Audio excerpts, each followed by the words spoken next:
Hello everyone. Just gonna wait a few seconds while people join.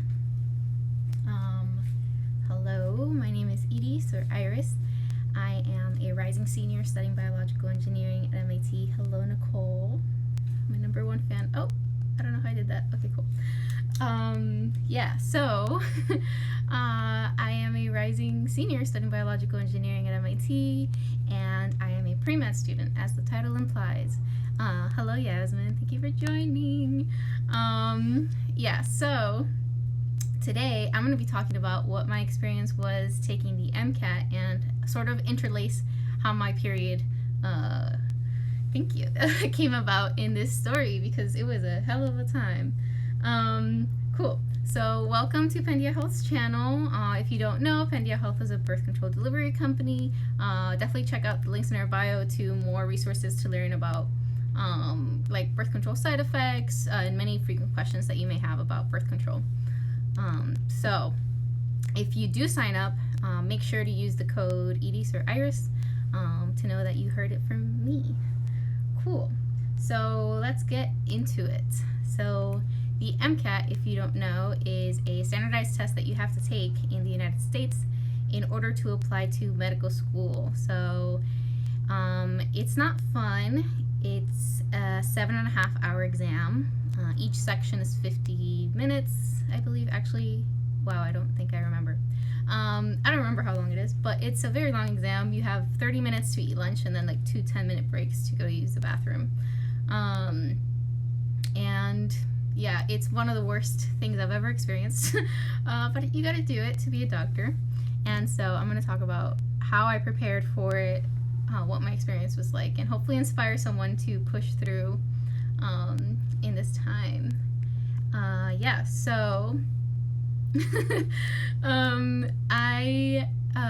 So last year around this May, I thought I was going to be MD PhD. MD PhD means that you are both a doctor of medicine and a doctor of philosophy in like a field of science. Well, I wanted to do a field of science. And particularly because female reproductive health is not very well researched, I got very passionate about it. At MIT, there's this lab that I currently work at, which works to try to understand endometriosis better, because 10% of people with uteruses have endometriosis, and it's a very painful and debilitating disease. So I felt that I would have more of an impact doing research. So if you do an MD PhD, it's like 20% of the time you're seeing patients, and then 80% of the time you're doing research. But then if you do an MD PhD, you have to take like 3 to 5 more years of school. And if you don't know, currently to become a doctor, you have to take undergrad 4 years, then you have to do 4 years of medical school, and then you have to do 4 years of residency. And that's a lot of time. By the time I personally will be out of all of this, I will be like 31 years old. You would do like MD 2 years, then 3 years of PhD, or 3 to 4 years, and then you do 2 more years of MD. But so I decided that I wanted to have children at some point, and I don't know, I just feel, I shadowed a doctor once, and she told me that my clock was ticking. So I just felt some pressure to have children young, and I don't know, maybe I won't. But yeah, I was like, maybe I won't do research.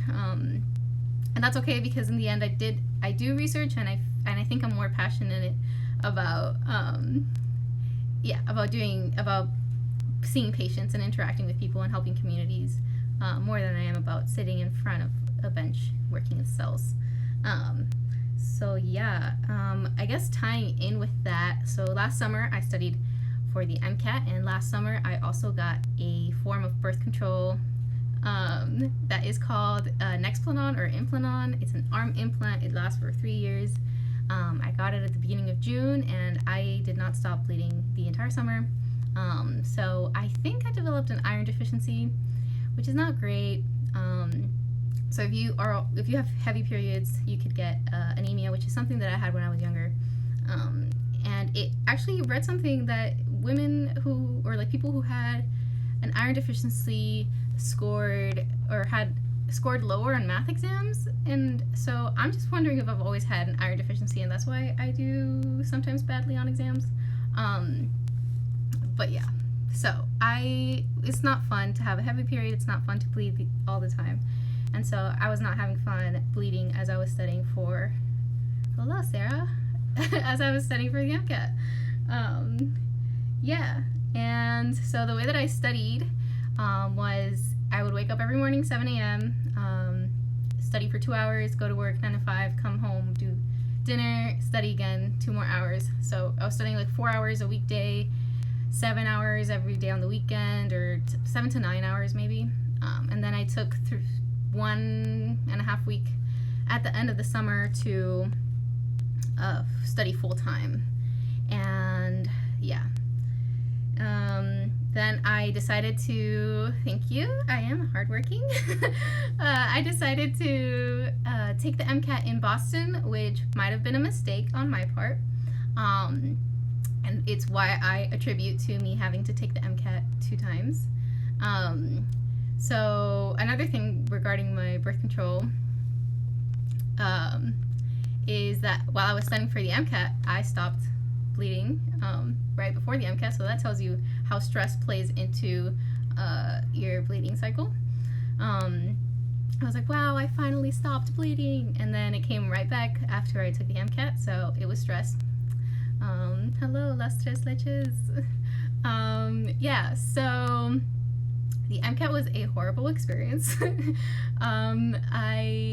days leading up to it, I decided to go back to Boston, and it was not a wise decision because the systems that were, I guess, around me weren't set up to be studious environment. And I guess advice that I would have for anyone is like be in a supportive environment.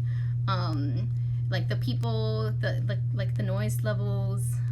If you can be around family or like people who will hype you up for the day before, that will be really good.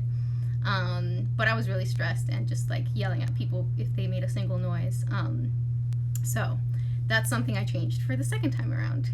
And I ended up, so when I took the MCAT, there were sections that I thought I did horrible in, and then there were sections that I thought I did great in, and that did not translate to my scores.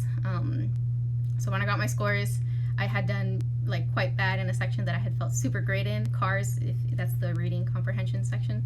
And I was like, well, yeah, I did as I expected. And I could have gotten in somewhere that would have been good for, I feel like I would have gotten in like maybe one school, but I wanted to improve my chances, especially since being at MIT, my GPA is not the highest it could be, as I'm studying biological engineering and just average most of the time. Yeah, so I decided to take it again. This time, mind you, I'm still continuously bleeding this whole time, so maybe I have an iron deficiency.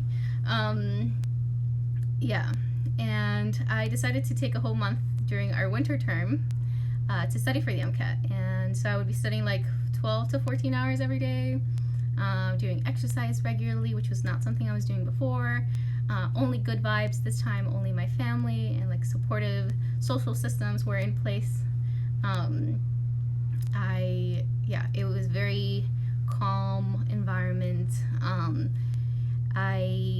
So the resources I guess I'll recommend using if you're thinking of studying for the MCAT would be, for me personally, the Kaplan Adaptive Question Bank, which is $49 a month, was really helpful.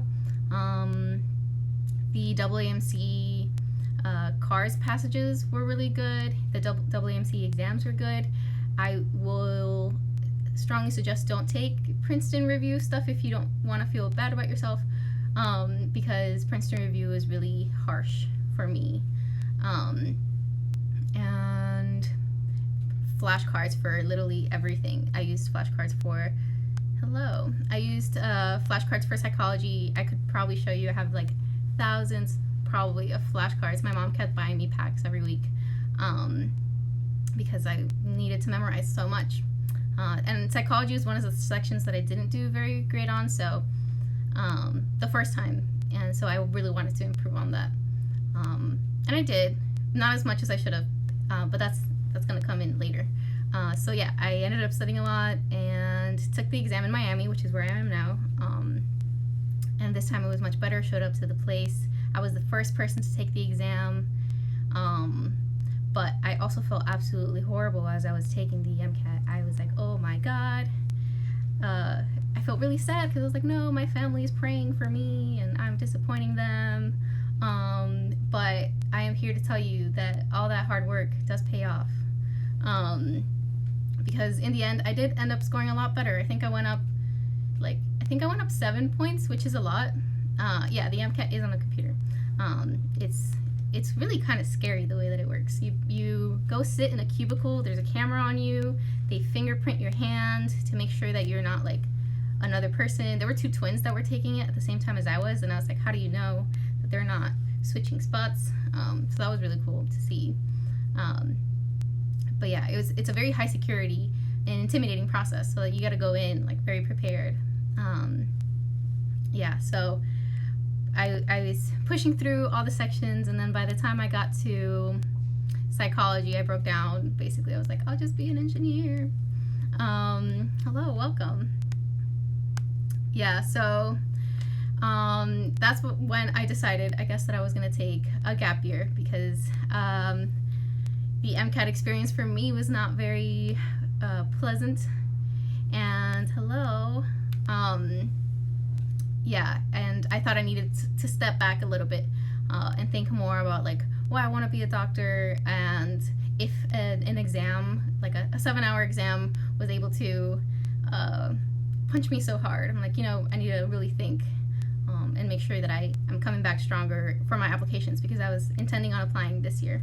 But now I'm going to take a gap year, and during that gap year I hope to get some more experiences with patients, talking to people, and getting more of that like not on paper experiences, because I feel like standardized testing is definitely not what you're going to do for a living if you're a doctor. So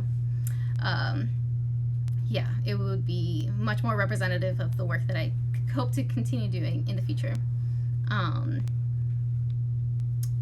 But yeah, if you are struggling with the MCAT right now, you can push through. I believe in you. I did. Make sure you have supportive systems in place, that you're using the right resources. Sometimes if you keep taking exams and not doing well enough, it can be really discouraging. So just keep doing practice problems.